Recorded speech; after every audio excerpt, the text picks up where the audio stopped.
Pride. Allwise. Comes before the fall. Whether it's a mighty cosmic empire dominating a far-flung future, or an arrogant nobleman wandering a dark forest shrouded in Gothic gloom so long ago, the tragic irony is always the same.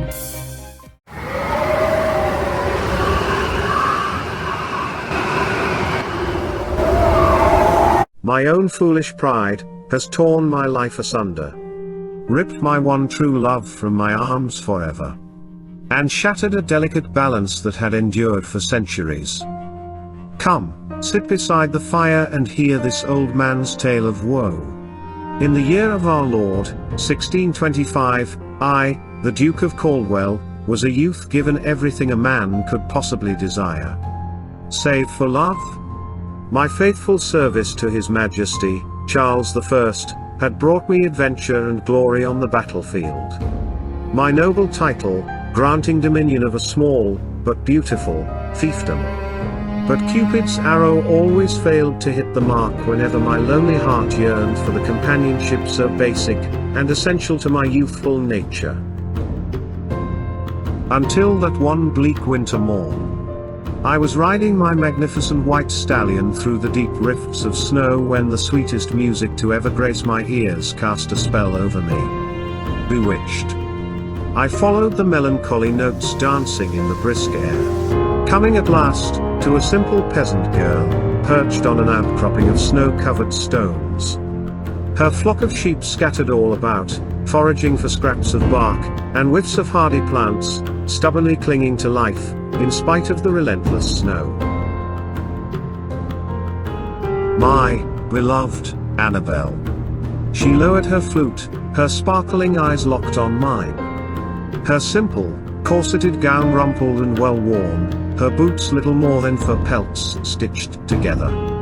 Looking on me in my finest satin and lace, caring nothing for my linen collar or the fine feather adorning my broad-brimmed hat. We saw each other not by rank or class but as a man and woman. The fire of romance, burning, instantly. Hot, and bright. The spell of love broken by a truly ghastly sight. One of the shepherd girl's sheep lying dead upon the freshly fallen snow. Its entrails spilled out, its blood a crimson pool staining the floors white. Beside it the remains of another sheep. Only its horns and thick hardy wool remaining. What fiend hath done this? I asked with righteous indignation. Be it man or beast, I will hunt them down, and bring them to the king's justice. The shepherd girl only smiled. Noble knight, I am touched by your gallantry, but there is nothing that can be done. A werewolf haunts this land, stalking through the dark shadows of the forest whenever the moon is full. I will slay this monster. Nay, stay your hand, my duke. In every man and maiden lurks a true animal nature, there since the very dawn of time itself. The civilized and wild, in constant struggle, each yearning for dominance. But a bargain must be struck. What bargain? I asked with revulsion. The strictest piety must endure a few cracks, just as the tallest tree must bend in the wind. I nodded in understanding, though her words brought only puzzlement to my mind. The days that followed were the happiest of my life. A euphoria of true love that has burned brightly in my memories ever since. But it was not to last.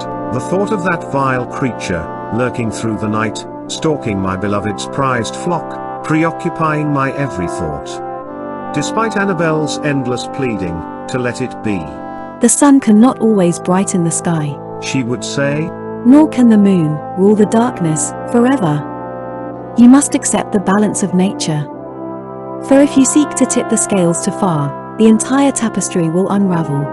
Her constant reassurances that the monster had, never once, harmed a man, or maiden, that no child had even laid eyes on it, failed to sway my conviction. Although she was content with a handful of her own cherished sheep lost, I was not. I resolved to slay the beast. Once and for all. The full moon had risen to its apogee, against a midnight sky as black as a raven's feathers. An eerie mist clung to the bare branches of the forest trees that sheltered me as I lay in wait. The werewolf emerged from the mist like a nightmare-granted living form. Skulking toward the unsuspecting sheep huddled together for warmth and protection.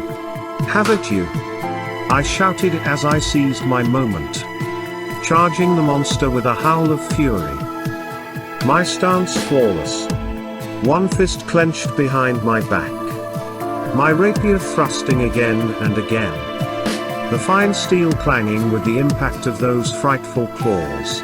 A swipe of its mighty arm knocking me to the ground in a crumpled heap. My prized sword lost in the deep snow.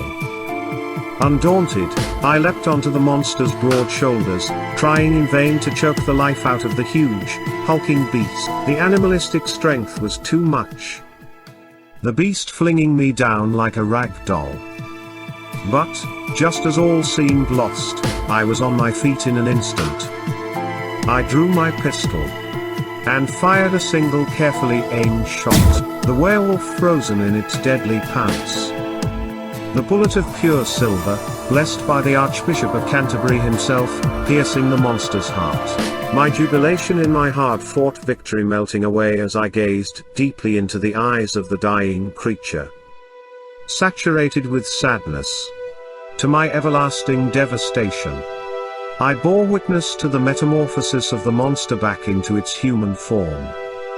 The sad, pitiable sight of human flesh bleached of all color as the life drains away. The hulking frame of the monster transforming into the frail figure that collapsed into my startled arms.